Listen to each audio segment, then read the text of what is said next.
katika maadhimisho ya miaka miwili ya vita vya wenyewe kwa wenyewe nchini Sudani tangu kuanzishwa kwake. Tunaangazia athari ya vita hii huku Uingereza ikiandaa mkutano wa kutafuta suluhu lake. Umoja wa Mataifa unasema miili ya wanawake imekuwa uwanja wa vita nchini humo, kwani ubakaji umekuwa ukitumiwa mara kwa mara kama silaha ya vita.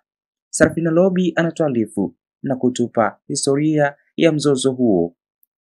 Wapiganapo mafahali wawili, nyasi ndo huumia. Rahisi kutafsiri hivyo kwa kinachoendelea kwenye taifa changa zaidi ulimwenguni la Sudan Kusini.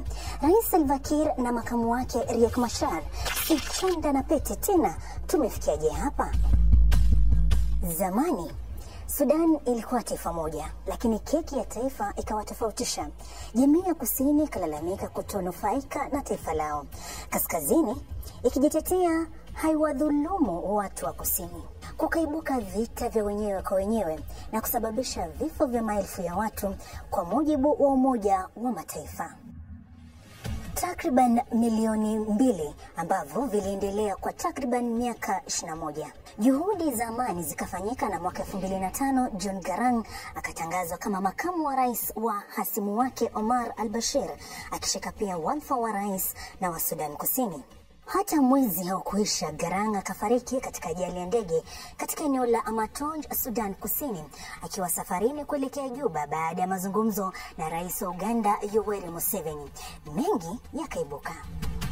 Kwanza aliyekuwa makamu wake Salva Kiir Mayardit akachukua usukani, Riek Machar akawa makamu wa rais. Ilipofika mwaka 2011, Sudan ikajitenga rasmi na kupata uhuru wa kuwa taifa kamili. Salva Kiir akatawazwa kuwa rais Julai 9 ya mwaka huo. Jasiri haachi asili. Licha kujitenga na Sudan Kaskazini ambayo sasa linaitwa taifa la Sudan, mizozo haikuisha. Vita vya wenyewe kwa wenyewe vikaendelea. Uamuzi wa Julai mwaka 2013 wa Rais Salva Kiir kuwafukuza kazi mawaziri wote pamoja na makamu wake Riek Machar kwa shutuma za mapinduzi ulibadili kabisa sura ya taifa hilo. Ikawa vita vikubwa vilivyoenea Sudan Kusini, ikawa mtoto wa bunduki kila kona. Mwaka 2015 Kiir anasema alishinikizwa kutia saini mkataba wa amani aliotilia shaka tangu mwanzo. Ukapelekea kusainiwa kwa mkataba wa pili mwaka 2018 na kurejesha kiasi hali ya mambo. Hata hivyo bado Rais Kiir na makamu wake Riek Machar si wa kupikika chungu kimoja. Mwezi Machi Rais Kiir alimweka kizuizini nyumbani Riek Machar, mkewe na baadhi ya mawaziri. Hii ni baada ya kundi la waasi kuteka mji wa Nasir, huko Kiir akimshtumu Machar kutaka kumpindua. Hakuna kuaminiana tena baina ya mafahali hawa wawili na hakuna anayeonekana kung'atuka hivi karibuni. Matatizo ya kiuchumi, ukosefu wa mafuta na pesa unazidi kukoleza moto wa mzozo baina yao. Utofauti wa mafahali hawa si hadithi nzuri ya kusimulia.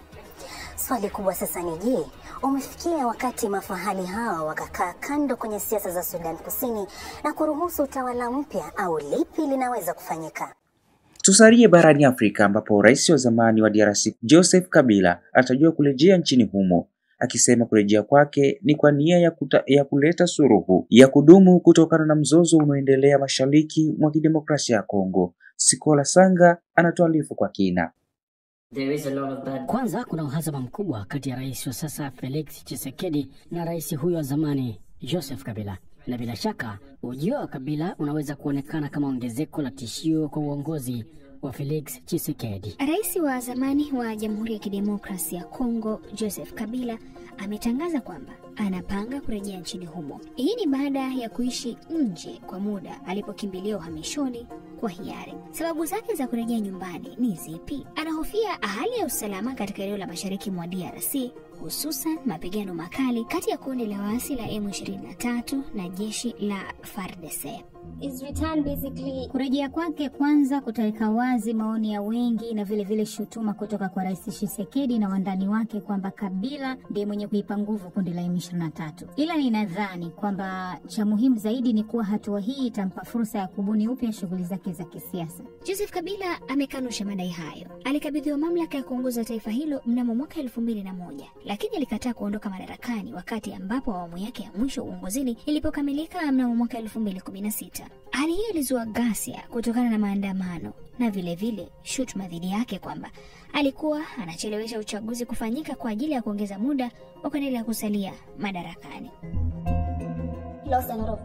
Alipoteza uungwaji mkono wa wengi katika miaka yake ya mwisho uongozini, na kwa hilo huenda hiyo ni mojawapo ya mbinu anazozitumia, na inaonyesha jinsi alivyo na ushawishi mkubwa katika eneo la Mashariki ambapo Rais Tshisekedi hana umaarufu mkubwa. Kwa hivyo ni hali ya kuonesha kwamba atapata mamlaka, na ikiwa hatajumuishwa katika hatua ya kutafuta ushirikiano wa kisiasa kwenye serikali ya mseto, basi huenda akatatiza hali ya usalama na uongozi wa Tshisekedi. Huku hali ya usalama ikizidi kuwa mbaya kwenye mzozo huu wa DRC, kurejea kwa Kabila kunachangia changamoto zaidi katika hali na kumba usalama na siasa za Jamhuri ya Kidemokrasia ya Kongo. Ni nini suluhu ya mizozo hii miwili ambayo imekuwa ikiyakumba mataifa ya Sudani na DRC Kongo?